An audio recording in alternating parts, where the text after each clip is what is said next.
Você já reparou que quanto mais tenta colocar cada aspecto da sua vida em ordem, mais as coisas parecem se desarrumar? É como tentar segurar água nas mãos. Quanto mais força faz, mais rápido ela escapa entre os dedos. Vivemos em um tempo obcecado por controle. Metas, prazos, produtividade, aplicativos que prometem gerenciar cada batimento do nosso dia. Mas ninguém fala do custo invisível disso, a exaustão silenciosa de quem tenta controlar até o incontrolável. O que se perde não é o tempo, é a paz. É curioso pensar que a verdadeira força não nasce do esforço constante, mas da serenidade. A filosofia estoica, há mais de 2000 anos, já nos alertava. O poder não está em dominar o mundo, mas em dominar a si mesmo. No entanto, seguimos acreditando que, se planejarmos o suficiente, nada dará errado. Esquecemos que a vida é feita de variáveis imprevisíveis e que a beleza está justamente aí, na incerteza que nos ensina a confiar. Quantas vezes você já teve a sensação de que, mesmo fazendo tudo certo, algo inexplicável deu errado? Talvez o universo não esteja conspirando contra você, apenas te pedindo para soltar um pouco o controle. Marco Aurélio, imperador e filósofo, escreveu em meio a guerras e epidemias: você tem poder sobre sua mente, não sobre os acontecimentos. Perceba isso e encontrará força. Ele governava impérios, mas sabia que o caos externo sempre seria indomável. O que realmente podia ser controlado era sua resposta interior. E é justamente aí que começa a liberdade. Imagine se, em vez de gastar energia tentando prever cada movimento da vida, você começasse a observar o que acontece dentro de você quando as coisas não saem como esperado. O coração acelera, a mente se agita, o corpo endurece. Esse é o sinal, não de que você está fracassando, mas de que está tentando lutar contra o fluxo natural das coisas. O controle excessivo é o reflexo de uma mente em guerra consigo mesma. O segredo não está em desistir, mas em mudar o foco, controlar menos o mundo e cuidar mais da própria presença. Aprender a respirar no meio do caos, a ouvir o silêncio antes da resposta, a agir com lucidez quando todos estão reagindo com desespero. O controle verdadeiro não é físico, é mental. Se você chegou até aqui, é porque busca algo além das fórmulas prontas, e talvez essa busca seja o primeiro passo da transformação. Então, antes de continuar, aproveite para curtir este vídeo, se inscrever no canal e deixar um comentário sobre o que você mais tenta controlar na sua vida. Isso ajuda a espalhar esta mensagem e também a refletir sobre o que realmente vale a pena segurar. Quando você parar de travar a vida, perceberá que ela não está contra você, apenas esperando que confie o bastante para fluir junto. Em um vale cercado por colinas, vivia uma jovem chamada Helene. Ela não tinha fortuna nem poder, mas possuía algo que poucos dominam, uma serenidade quase mística. Enquanto os outros da aldeia reclamavam do solo seco e das colheitas perdidas, Helene caminhava com leveza, como se visse beleza onde todos viam desespero. Dizem que ela falava pouco, mas sorria sempre, e que bastava sua presença para o ambiente se tornar mais leve. Certo dia, ela decidiu transformar o terreno árido ao redor de sua casa em um jardim cheio de flores e frutos. Riram dela, chamando-a de sonhadora.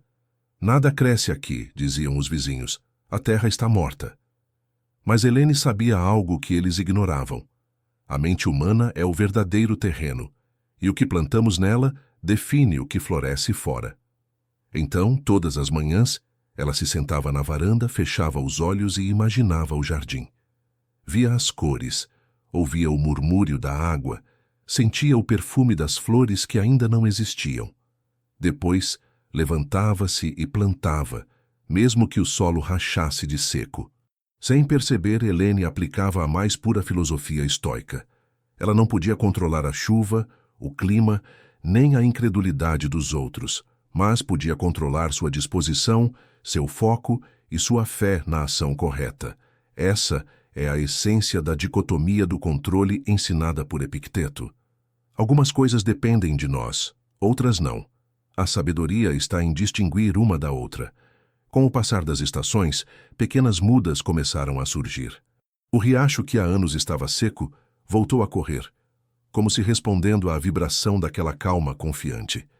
A aldeia inteira testemunhou o impossível se tornando real. Quando perguntaram a Helene como ela conseguiu, ela respondeu: "Não lutei contra a terra, apenas confiei nela e fiz a minha parte." Essa história, que ecoa em diferentes tradições, é um lembrete simples e poderoso. O universo responde à qualidade da sua presença. Você pode tentar forçar a vida, ou pode cuidar do que está sob o seu alcance, a mente, a atitude, o gesto de plantar. Pense nisso. O que você tem cultivado no seu próprio jardim interior? São sementes de paciência, fé e gratidão, ou espinhos de controle, medo e pressa? Cada pensamento é uma semente, e o solo da mente nunca fica vazio. Algo sempre cresce. O que muda é o que você decide plantar. Helene não esperou o cenário ideal para agir. Ela começou com o que tinha. E talvez essa seja a lição mais esquecida da vida moderna. A perfeição não antecede a ação, ela nasce dela. E se, ao invés de perguntar, quando as coisas vão mudar, você começasse a perguntar, o que posso fazer serenamente hoje, mesmo que ninguém acredite? Imagine governar o maior império do mundo e, ao mesmo tempo, lutar diariamente contra si mesmo. Marco Aurélio não era apenas um imperador romano, era um homem que enfrentava guerras externas e tempestades internas. Enquanto o povo via nele um símbolo de poder absoluto, ele via a si mesmo como um aprendiz da calma. Em meio a campanhas militares, pragas e traições, escrevia em seu caderno pessoal, não decretos, mas conselhos para a própria alma. A alma se tinge da cor dos pensamentos, anotou certa noite. O que Marco Aurélio fazia séculos antes de termos psicologia moderna era um treinamento de atenção. Ele entendia que a mente, quando dispersa, é como um império sem guardas, vulnerável a qualquer invasão. A verdadeira fortaleza começa na forma como você observa o que acontece dentro de si. E é exatamente aí que nasce a manifestação serena, não na obsessão de controlar, mas na habilidade de observar sem ser arrastado. Hoje, nosso império não é feito de territórios, mas de estímulos. Cada notificação, cada tela, cada pensamento urgente tenta sequestrar a nossa atenção. Vivemos em guerra com o próprio foco. E o preço disso é a desconexão, com o momento, com os outros e, principalmente, com nós mesmos. Mas o que aconteceria se tratássemos a atenção como Marco Aurélio tratava o poder? Com disciplina, respeito e propósito. Experimente agora algo simples. Respire fundo e perceba onde sua mente está. Ela está aqui, neste momento, ou já correu para a próxima preocupação. Quando você se torna capaz de chamar sua mente de volta, cria espaço para o que é essencial. É como se por um instante o caos externo se curvasse diante da sua clareza. A neurociência confirma o que os estoicos já sabiam intuitivamente. Atenção é energia. O que você alimenta, cresce. O que ignora, enfraquece. E assim como um imperador sábio escolhe onde investir suas forças, você também escolhe a quem oferece seu foco, a ansiedade, ao medo ou à serenidade. Não é preciso governar Roma para aprender isso. Basta perceber que o império mais vasto que você jamais terá é o da sua própria consciência. E quando esse império está em ordem, até o mundo exterior parece cooperar. O que você tem permitido ocupar o trono da sua mente ultimamente? Há um detalhe curioso sobre a gratidão. Ela não muda os fatos, mas muda completamente o modo como os enxergamos. Pense em alguém que sobreviveu a uma guerra, a uma perda ou a um fracasso público, e mesmo assim saiu dali com serenidade nos olhos. Essas pessoas descobriram algo que os antigos filósofos já sabiam. A gratidão não é um sentimento ingênuo, é uma forma de inteligência espiritual. Os estoicos chamavam isso de amor fati, o amor ao destino. Não se trata de resignação, mas de uma aceitação ativa, quase amorosa, do que a vida apresenta. Marco Aurélio escrevia que a arte de viver é mais parecida com a arte de lutar do que com a de dançar, porque exige equilíbrio em meio ao impacto. E a gratidão é o escudo invisível que transforma a dor em sabedoria. A psicologia moderna confirma: quando você agradece, mesmo em meio ao caos, o cérebro libera dopamina e serotonina, os mesmos neurotransmissores associados à motivação e à paz. A gratidão altera a química do pensamento. Ela reprograma a mente para enxergar possibilidades onde antes só havia ruínas. Talvez seja por isso que, após tragédias, muitos sobreviventes relatam uma força inexplicável, como se algo dentro deles tivesse se reorganizado. A gratidão faz isso. Ela torna o ser humano antifrágil. Você não apenas resiste ao impacto, mas cresce por causa dele. Pense agora em algo que te incomoda profundamente. Uma relação que terminou, um sonho que não aconteceu, um erro que ainda dói. E se, em vez de perguntar, por que isso aconteceu comigo, você perguntasse, o que isso está tentando me ensinar? Essa mudança de perspectiva é o ponto onde a dor se transforma em poder. A prática é simples, mas exige constância. Todas as noites, escreva 3 coisas pelas quais você é grato, mesmo que pareçam pequenas. No começo, pode parecer forçado, mas com o tempo você perceberá que o foco começa a mudar. As queixas diminuem, a calma aumenta e a vida começa a responder de outro modo. Helene, a jovem do jardim, também era grata antes das flores nascerem. Ela não esperava o resultado para agradecer, agradecia pelo processo. Essa é a chave. Quando você é grato pelo que tem e pelo que ainda não tem, abre espaço para o inesperado florescer. A gratidão não é passividade. É o reconhecimento de que cada experiência, boa ou ruim, é matéria-prima para o seu crescimento. E quando você percebe isso, até as cicatrizes começam a brilhar sob uma nova luz. Se tudo o que te resta hoje for uma pequena semente de esperança, saiba que isso já é o bastante. A pergunta é, você tem coragem de regá-la com gratidão? Quantas vezes você já tomou uma decisão movido pela pressa e depois se arrependeu por não ter esperado um pouco mais? A mente agitada quer respostas rápidas, mas a sabedoria exige silêncio. Vivemos em uma cultura que glorifica a velocidade, como se agir depressa fosse sinônimo de eficiência. No entanto, as decisões que realmente mudam o rumo da vida raramente nascem do impulso. Elas surgem da quietude. Os estoicos chamavam isso de ataraxia, um estado de tranquilidade profunda, mesmo diante do caos. Epicteto dizia que nenhuma grande coisa é criada de repente. E talvez o que ele quisesse dizer é que as ações mais poderosas precisam ser gestadas no silêncio antes de nascerem no mundo. A pressa é inimiga da clareza, a calma, sua aliada mais fiel. Há algo quase místico em observar um cirurgião, um maestro ou um comandante em meio a uma crise. Todos eles compartilham o mesmo olhar, sereno, presente, firme. Eles não agem com frieza, mas com foco. E esse foco é fruto de anos treinando a mente para não reagir automaticamente. É o que a neurociência chama de janela de tolerância, o espaço entre o estímulo e a resposta. É nesse intervalo que mora a liberdade de escolher conscientemente o próximo passo. Quando você aprende a respirar dentro desse espaço, deixa de ser escravo das circunstâncias e passa a ser autor da própria atitude.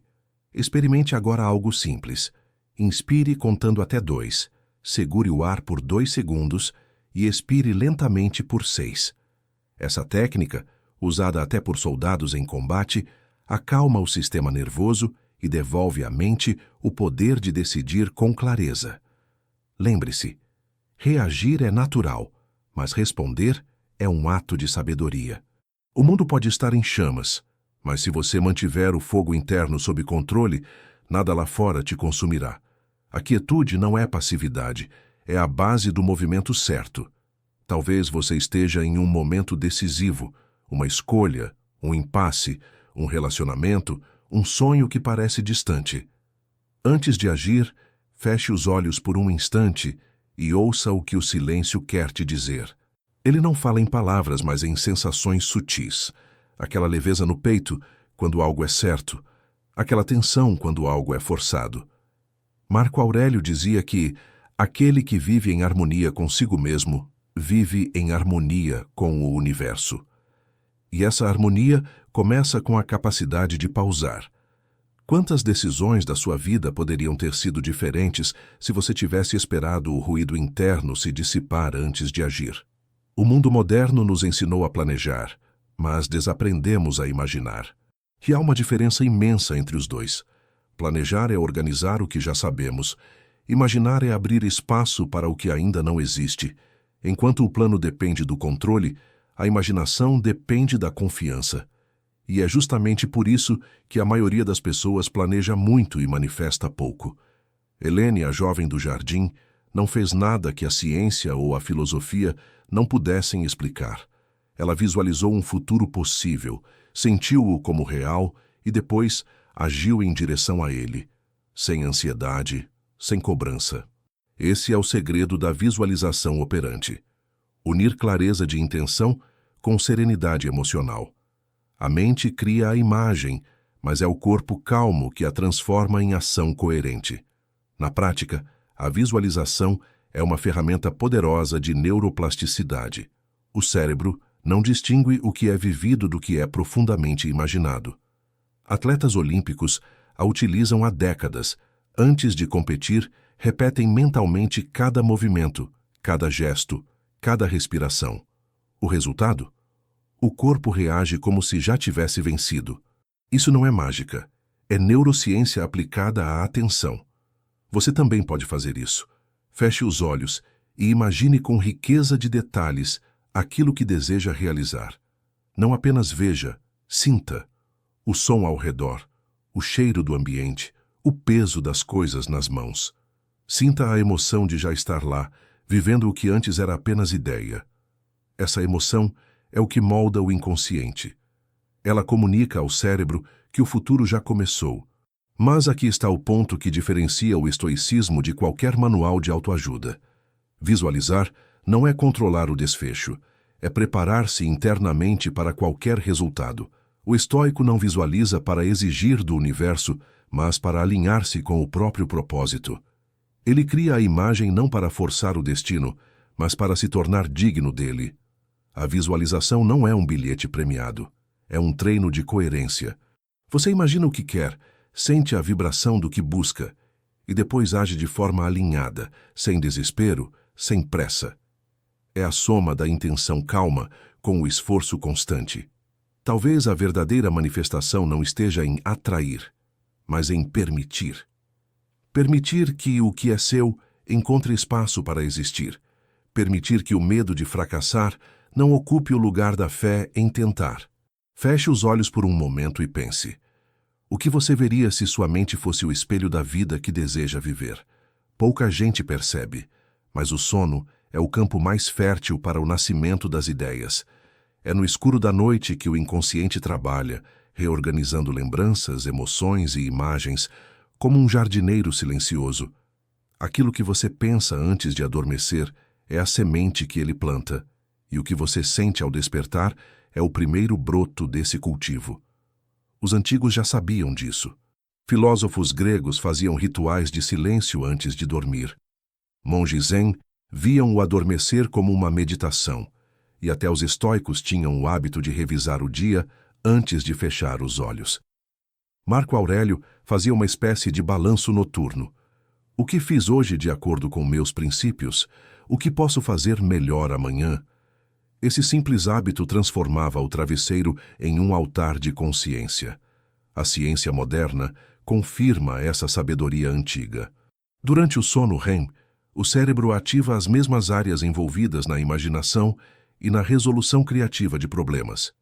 É por isso que, muitas vezes, acordamos com uma resposta que não tínhamos na noite anterior. O sono é o laboratório da mente, onde as ideias se fundem e renascem de outra forma. Mas esse processo só acontece plenamente quando há relaxamento. Dormir estressado é como tentar escrever uma poesia em meio a uma tempestade. O corpo pode repousar, mas a mente continua em alerta, impedindo que as sementes germinem. Por isso, cultivar um ritual pré-sono é mais importante do que parece. Antes de se deitar, desligue os ruídos do mundo. Pegue um caderno, escreva o que aprendeu no dia e uma pequena intenção para o amanhã. Algo simples como: amanhã quero agir com mais calma, ou quero acordar grato pela vida que tenho. Feche os olhos e visualize essa cena com leveza, sem cobrança. Ao fazer isso, você ensina o inconsciente a trabalhar a seu favor. O cérebro, em seu modo noturno, começa a tecer conexões sutis entre o que você sente e o que deseja construir. E quando desperta, não é apenas um novo dia, é uma nova versão de você. Muitos dizem que a vida muda quando acordamos, mas a verdade é que a transformação começa antes, no instante em que adormecemos com serenidade. Porque o que semeamos no silêncio da noite floresce na luz do dia. E se hoje você pudesse transformar o simples ato de dormir em um diálogo com o universo? Há uma sabedoria antiga que diz: a forma como você começa o dia determina o modo como o dia começa a te tratar. E talvez haja mais verdade nisso do que imaginamos. As manhãs são a fronteira entre o invisível e o visível, o momento em que a mente, ainda meio sonhadora, decide que tipo de realidade vai criar. Quando acordamos apressados, mergulhando direto nas notificações, é como se entregássemos a direção da vida ao caos. Mas quando abrimos os olhos com calma, respiramos fundo e colocamos intenção em cada gesto, o dia parece se curvar em respeito. A filosofia estoica nos lembra: o amanhecer é o primeiro exercício de virtude. É o instante de decidir se seremos guiados pela reatividade ou pela razão. Marco Aurélio tinha um hábito simples e poderoso. Todas as manhãs, lembrava-se de que encontraria pessoas impacientes, ingratas e teimosas, e ainda assim escolheria não se irritar. Ele treinava o espírito para a serenidade antes mesmo de o mundo testá-lo. Essa é a essência da preparação estoica: ajustar a mente antes de enfrentar o dia. Você pode criar seu próprio ritual de ancoragem. Não precisa ser longo nem espiritualizado, apenas consciente. Ao acordar, não toque no celular. Feche os olhos por 30 segundos e pergunte a si mesmo: quem quero ser hoje? Respire e sinta a resposta vir do corpo, não do pensamento. Em seguida, pratique 3 gestos simples: visualizar, agradecer e mover-se. Visualize algo que deseja manifestar, como se já estivesse acontecendo. Agradeça por algo real, por menor que seja, e mova o corpo. Alongue-se, ande, dance, mas saia da imobilidade. Esses 3 gestos funcionam como um código de ativação: mente, coração e corpo entrando em sincronia. A ciência chama isso de efeito primazia. Os primeiros estímulos do dia definem o tom emocional das horas seguintes. Ao começar com presença, você programa o cérebro para enxergar o mundo com clareza. Ao começar com pressa, ele entra em modo defesa, e tudo parece mais difícil do que realmente é. As manhãs são convites disfarçados. Convites para escolher o ritmo, para ajustar a vibração, para lembrar que cada novo dia é uma segunda chance silenciosa. Então, da próxima vez que abrir os olhos, em vez de perguntar: que horas são? Tente outra pergunta: como quero que o tempo me encontre hoje? Grande parte do nosso sofrimento nasce não do que vivemos, mas de como tentamos controlar o outro. Queremos que as pessoas ajam de determinada forma, que nos entendam, que nos amem como idealizamos. E quando isso não acontece, sentimos frustração. O problema é que o controle nas relações é como areia molhada. Quanto mais apertamos, mais escapa. Epicteto já alertava: deseje que as coisas aconteçam como acontecem, e sua vida fluirá em harmonia. Isso também vale para as pessoas.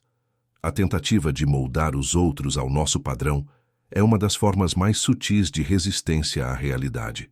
O estoicismo, no entanto, nos convida a inverter a lógica. Em vez de mudar o outro, devemos mudar a forma como reagimos ao outro. Pense em alguém difícil na sua vida, alguém que desperta irritação, impaciência, talvez até dor. E se essa pessoa fosse, na verdade, seu mestre em paciência? E se o desconforto que ela causa fosse o treino que você precisa para evoluir emocionalmente? Aceitar não é concordar com tudo, É reconhecer que cada um está em um estágio diferente da própria jornada. Os relacionamentos são como rios. Cada um tem seu curso, sua profundidade, seu ritmo. Quando você tenta empurrar a correnteza, cria resistência. Mas, quando aprende a nadar junto ao fluxo, a convivência se torna leve. Isso não significa tolerar abusos ou negar limites. Pelo contrário, o fluxo só é possível quando há fronteiras claras. Uma técnica simples, inspirada em Stephen Covey e alinhada ao pensamento estoico, é a dos círculos de influência. Visualize 2 círculos. O primeiro representa o que você pode controlar: suas atitudes, suas palavras, sua postura. O segundo, maior, contém o que você não pode: as reações, as opiniões, as escolhas alheias. O segredo é investir energia apenas no círculo interno. Quando faz isso, algo curioso acontece. O externo começa, pouco a pouco, a se reorganizar. A serenidade relacional nasce quando você entende que não é responsável pela felicidade dos outros, mas pela forma como contribui com a sua presença. Às vezes, a melhor forma de amar é soltar. Soltar a necessidade de convencer, de provar, de salvar. Amar é permitir que o outro seja o que é, e ainda assim permanecer em paz. No fim, as relações mais belas não são as que tentam prender, mas as que inspiram liberdade. Quem na sua vida hoje precisa mais da sua aceitação do que da sua tentativa de mudança? Nunca na história estivemos tão conectados e tão distraídos. A cada minuto, somos bombardeados por sons, imagens, mensagens e urgências que nos prometem relevância, mas cobram um preço alto: a nossa atenção. O filósofo Byung-Chul Han chama isso de sociedade do cansaço, onde a exaustão não vem do trabalho físico, mas da incapacidade de desligar-se. Vivemos cercados por ruído, e é por isso que o silêncio se tornou um ato revolucionário. Os estoicos já sabiam que o caos externo é inevitável. O que se pode ordenar é o mundo interior. Sêneca dizia que nenhum vento é favorável a quem não sabe para onde vai. E essa frase se aplica perfeitamente à era digital. Sem direção, a mente se torna refém do estímulo mais alto, do próximo clique, da próxima notificação. A serenidade, nesse contexto, é uma forma de rebeldia. Em vez de lutar contra o ruído, aprenda a criar pequenas ilhas de quietude no seu cotidiano. 5 minutos de silêncio consciente têm mais poder restaurador do que horas de distração. Feche os olhos, respire fundo e perceba o que acontece dentro de você, quando o mundo lá fora continua girando, mas você escolhe não reagir. Essa escolha é liberdade. A psicologia cognitiva explica que a atenção tem um custo. Toda vez que trocamos de foco, o cérebro gasta energia para reconfigurar o contexto. É o chamado switching cost. Por isso nos sentimos cansados mesmo sem ter feito nada. O que cansa não é a tarefa, é o salto mental constante. A calma, portanto, é economia de energia, é eficiência emocional. Pratique uma forma moderna de ascese, o jejum de estímulos. Escolha um período do dia, 15, 20 minutos, sem música, sem celular, sem fala. Apenas respiração. Deixe o corpo se estabilizar, a mente se alinhar e o coração desacelerar. É nesse vácuo que o pensamento ganha profundidade e o espírito volta a respirar. O silêncio, longe de ser ausência, é presença plena. É nele que o ruído interno se revela e se dissolve. Quando você cria ordem dentro de si, o caos externo perde o poder de te dominar. E se, em vez de buscar refúgio fora, você começasse a construir um templo invisível dentro da própria mente, um espaço que ninguém pode invadir, nem o mundo pode corromper? Há momentos em que a vida parece testar os limites da nossa resistência. Uma perda, uma doença, uma injustiça. Situações em que tudo o que nos resta é o poder de escolher como reagir. Viktor Frankl, psiquiatra austríaco e sobrevivente dos campos de concentração nazistas, descobriu nesse abismo uma verdade que ecoa profundamente com o estoicismo. Tudo pode ser tirado de um homem, exceto uma coisa, a última das liberdades humanas: escolher sua atitude diante de qualquer circunstância. Frankl não romantizava o sofrimento, ele o transcendia. Nos campos, percebeu que os que sobreviviam espiritualmente eram aqueles que, mesmo cercados de desespero, encontravam um propósito. Propósito não é um luxo emocional, é a âncora que impede a mente de afundar. E é exatamente isso que os estoicos ensinavam. Não podemos controlar os fatos, mas podemos escolher o significado que damos a eles. Quando a vida se torna pesada, é natural sentir-se impotente. Mas entre o acontecimento e a reação, há sempre um espaço, e nesse espaço mora a liberdade. Essa é a essência da filosofia prática, transformar o intervalo entre o impulso e a resposta em um momento de consciência. Respire. Observe o que sente. Pergunte-se: o que depende de mim nos próximos 10 minutos? Pode parecer pouco, mas é assim que a lucidez volta, passo a passo, decisão a decisão. A coragem de aceitar não é submissão, é clareza. É compreender que o que está em suas mãos merece ação, e o que não está, merece serenidade. Essa sabedoria simples é o que separa a agitação da eficácia. A aceitação, longe de paralisar, dá energia para agir no ponto certo. Veja o exemplo de Marco Aurélio. Enquanto Roma ardia em conflitos, ele não perdeu tempo lamentando o incontrolável. Concentrava-se no dever imediato, liderar com justiça, pensar com clareza, manter o coração limpo. Ele entendia que a alma se fortalece não apesar das dificuldades, mas através delas. Quando tudo parecer fora de controle, lembre-se disso. A vida sempre reserva um pequeno espaço de poder, o espaço da resposta consciente. Talvez você não possa mudar o que acontece, mas pode mudar a forma como isso vive em você. E se ao invés de resistir ao que é, você começasse a usá-lo como material para se tornar quem precisa ser? Durante séculos, fomos ensinados a associar prosperidade ao acúmulo. Mais dinheiro, mais poder, mais reconhecimento. Mas o estoicismo propõe uma visão radicalmente diferente, a de que a verdadeira riqueza é ter menos desejos do que posses. Sêneca, que foi um dos homens mais ricos de Roma, escrevia a Lucílio: não é o homem pobre aquele que tem pouco, mas o que deseja muito. Essa frase, dita há 2000 anos, é um espelho perfeito da nossa era. Trabalhamos sem parar, checamos notificações a cada minuto, buscamos validação em números, e ainda assim sentimos que algo está faltando. Talvez o que falte não seja conquista, mas quietude. Prosperar não é correr mais rápido, é caminhar no ritmo certo. Os estoicos não eram contra o sucesso, eles apenas o redefiniram.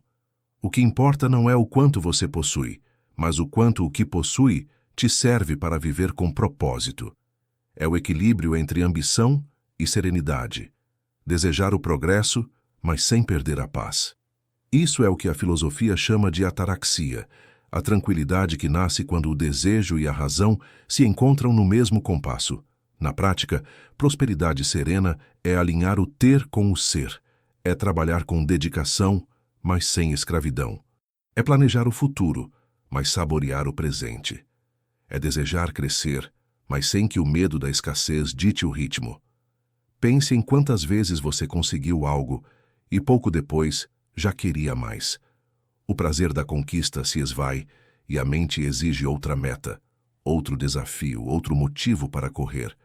O problema não está no desejo, mas na falta de pausa entre um e outro. Uma forma de aplicar a prosperidade serena é criar rituais de encerramento. No final de cada dia, reconheça o que foi feito. Agradeça, respire e permita-se sentir a satisfação de ter avançado mesmo que 1 centímetro. Essa pausa sela o ciclo do esforço com gratidão e evita que o trabalho vire um vício disfarçado de virtude. A prosperidade não é um destino que se alcança, mas uma postura que se vive. Ela acontece quando você entende que o suficiente é sagrado e que o verdadeiro luxo é poder desacelerar sem culpa. E se a abundância que você procura não estivesse no que ainda falta conquistar, mas na paz que surge quando percebe que já tem o necessário para começar? Há um momento inevitável na jornada de quem busca crescer, aquele em que tudo parece estagnar. Você faz o que é certo, mantém o foco, segue o plano e ainda assim nada acontece. É aí que muitos desistem, acreditando que o universo fechou as portas. Mas, para os estoicos, o fracasso não é o fim de nada. É o início de um tipo mais profundo de aprendizado. Sêneca dizia que os ventos contrários formam marinheiros hábeis. O fracasso, quando compreendido, é a bússola que aponta para o que precisa ser ajustado. E há uma sabedoria oculta nesse processo. O universo nem sempre nos nega algo. Às vezes, apenas nos prepara para recebê-lo de forma mais sólida. O erro é apenas a vida testando a coerência entre o que dizemos querer e o que realmente estamos dispostos a sustentar. A mente moderna, porém, detesta esse intervalo. Quer resultados imediatos, gráficos ascendentes, aplausos visíveis. E quando isso não vem, instala-se a frustração, que é apenas o reflexo de uma expectativa mal calibrada. O estoicismo propõe o antídoto, a premeditatio malorum, o exercício de imaginar com serenidade tudo o que pode dar errado, não para atrair o negativo, mas para se preparar emocionalmente para ele. Assim, quando o obstáculo surge, você já o reconhece e o enfrenta com leveza, não com pânico. Transformar o fracasso em poder exige 3 passos simples, mas profundos. Primeiro, registre. Escreva o que aconteceu com objetividade, sem dramatizar. Isso dá forma ao caos. Segundo, aprenda. Pergunte-se: o que essa situação está tentando me mostrar sobre mim mesmo? Terceiro, ajuste. Retorne à ação, mas agora com um grau a mais de sabedoria. O fracasso é o solo mais fértil para o florescimento da consciência. Nenhum grande criador, líder ou pensador chegou ao auge sem antes se perder no labirinto da dúvida. Marco Aurélio, mesmo como imperador, errava e registrava seus erros para não repeti-los. Ele compreendia que o erro, quando aceito com humildade, é um mestre paciente. A verdadeira derrota não está em cair, mas em recusar o aprendizado que o chão oferece. Talvez o universo não esteja te punindo, apenas testando a tua capacidade de permanecer calmo quando o retorno demora. E se o silêncio dos resultados fosse apenas o som da semente crescendo por baixo da terra? Vivemos cercados de ruído.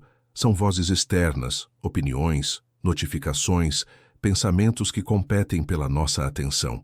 Mas há um tipo de som que raramente escutamos: o som do próprio silêncio.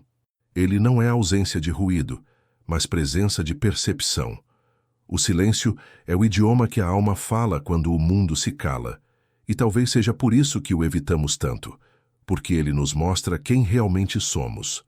Os estoicos chamavam essa prática de esíquia, a quietude interior. Era o momento diário em que o filósofo se retirava do mundo, não para fugir, mas para reencontrar-se. Marco Aurélio escrevia: retira-te dentro de ti mesmo. Há uma fonte que jorra constantemente, se não a impedires. Essa fonte é o que hoje chamaríamos de clareza mental, intuição, ou até mesmo conexão com algo maior. A ciência confirma o que a filosofia intuía. Períodos curtos de silêncio reduzem a pressão arterial, equilibram o sistema nervoso e até estimulam a regeneração de neurônios no hipocampo, a área responsável pela memória e aprendizado. O silêncio literalmente cura. Ele reorganiza o cérebro e afina a percepção. Mas, para acessá-lo, é preciso coragem, porque no início o silêncio grita. Ele traz à tona o que tentamos abafar com distrações: medos, arrependimentos, saudades, verdades. Por isso, muitos preferem o ruído constante. Ele anestesia. Mas, se resistirmos à primeira onda de desconforto, o que vem depois é revelação. Experimente criar pequenos refúgios sonoros no seu dia.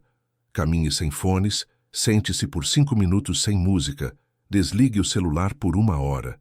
No início, parecerá estranho. Logo depois, você perceberá algo sutil, uma sensação de espaço. É nesse espaço que o pensamento amadurece e o coração fala. O silêncio é o canal onde o universo sussurra respostas que o barulho do mundo não permite ouvir. Alguns chamam isso de meditação, outros de oração. Os nomes mudam, mas a essência é a mesma. Permitir que a sabedoria se manifeste sem precisar forçá-la. Se há confusão dentro de você, talvez não falte mais informação, mas menos ruído. E se a resposta que você procura já estivesse tentando te alcançar há tempos, só esperando o momento em que você finalmente se calasse para ouvi-la?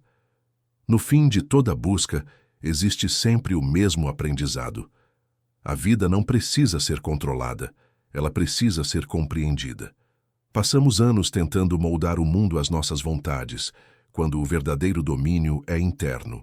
O estoicismo, em sua essência, é isso: a arte de agir com firmeza sem perder a serenidade, de desejar o progresso sem se tornar escravo dele.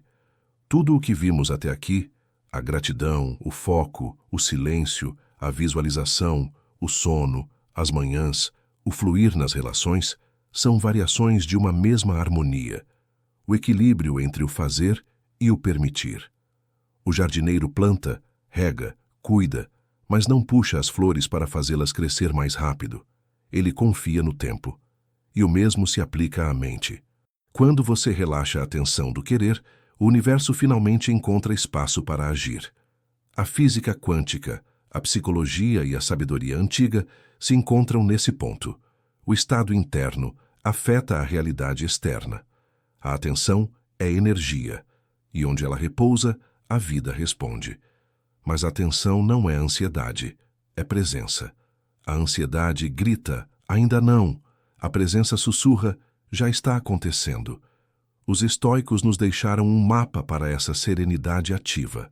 Eles chamaram isso de apatheia, não a ausência de emoção, mas a liberdade diante das emoções. Ser capaz de sentir tudo sem ser arrastado por nada. A manifestação verdadeira nasce desse estado, quando você age com intenção, mas sem desespero, quando confia no processo, mesmo sem garantias. Talvez a maior conquista espiritual não seja conseguir tudo o que quer, mas desejar apenas o que é essencial. A mente tranquila é como um lago, reflete o céu, as montanhas, a vida que passa. A mente tensa é como o mar em tempestade. Nada se vê, nada se entende.